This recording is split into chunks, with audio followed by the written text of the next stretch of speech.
my friend. Hey Santa, you are to bring real gift. Well, children, aren't friends the greatest gift you all have?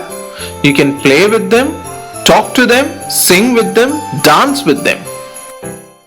Yes, I have a friend who tells me stories. I have one who shares her chocolates with me. Yes, sharing is very important. Do you know the story of the boy who gave away his favorite Snow White mitten? No, tell us. The name of this story is The Mitten, a Ukrainian folktale, adapted and illustrated by Jan Brett.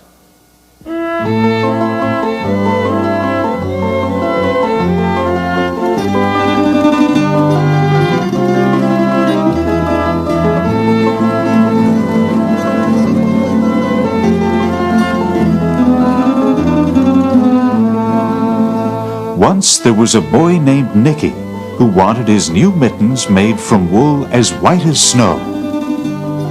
At first, his grandmother, Baba, did not want to knit white mittens. "If you drop one in the snow," she warned, "you'll never find it." But Nicky wanted snow white mittens, and finally Baba made them. After she finished, she said, "When you come home, first I will look to see if you are safe and sound, but then I will look to see if you still have your snow white mittens." So off Nicky went, and it wasn't long until one of his new mittens dropped in the snow and was left behind. A mole, tired from tunneling along, discovered the mitten and burrowed inside. It was cozy and warm and just the right size, so he decided to stay. A snowshoe rabbit came hopping by. He stopped for a moment to admire his winter coat. It was then that he saw the mitten, and he wiggled in feet first. The mole didn't think there was room for both of them, but when he saw the rabbit's big kickers, he moved over. Next, a hedgehog came snuffling along. Having spent the day looking under wet leaves for things to eat, he decided to move into the mitten and warm himself. The mole and the rabbit were bumped and jostled, but not being ones to argue with someone covered with prickles, they made room. As soon as the hedgehog disappeared into the mitten, a big owl, attracted by the commotion, swooped down. When he decided to move in also, the mole, the rabbit, and the hedgehog grumbled. But when they saw the owl's glinty talons, they quickly let him in. Up through the snow appeared a badger. He eyed the mitten and began to climb in. The mole, the rabbit, the hedgehog, and the owl were not pleased. There was no room left. But when they saw his diggers, they gave him the thumb. It started snowing, but the animals were snug in the mitten. A waft of warm steam rose in the air, and a fox trotting by stopped to investigate. Just the sight of the cozy mitten made him feel drowsy. The fox poked his muzzle in.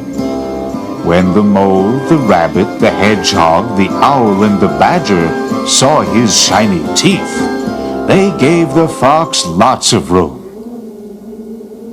A great bear lumbered by. He spied the mitten all plumped up. Not being one to be left out in the cold, he began to nose his way in. The animals were packed in as tightly as could be. But what animal would argue with the bear? The mitten swelled and stretched. It was pulled and bulged to many times its size. But Baba's good knitting held fast. Along came a meadow mouse, no bigger than an acorn. She wriggled into the one space left and made herself comfortable on top of the great bear's nose. The bear, tickled by the mouse's whiskers, gave an enormous sneeze.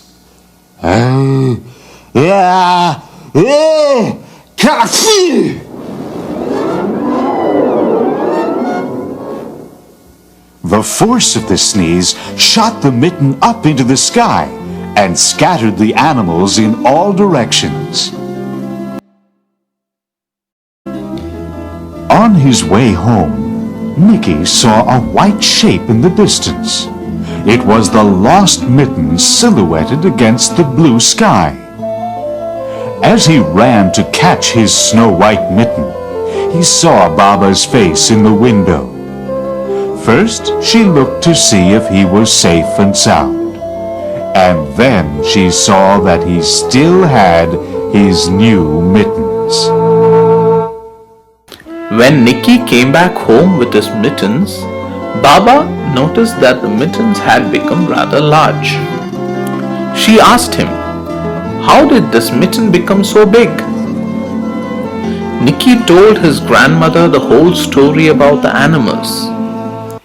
Hearing the story, Nicky's grandmother told him, "Okay, Nicky, you may give this mitten to those animals as Christmas gift on this Christmas day so that they may be safe from the cold. And I will make you a new snow mitten to complete your pair."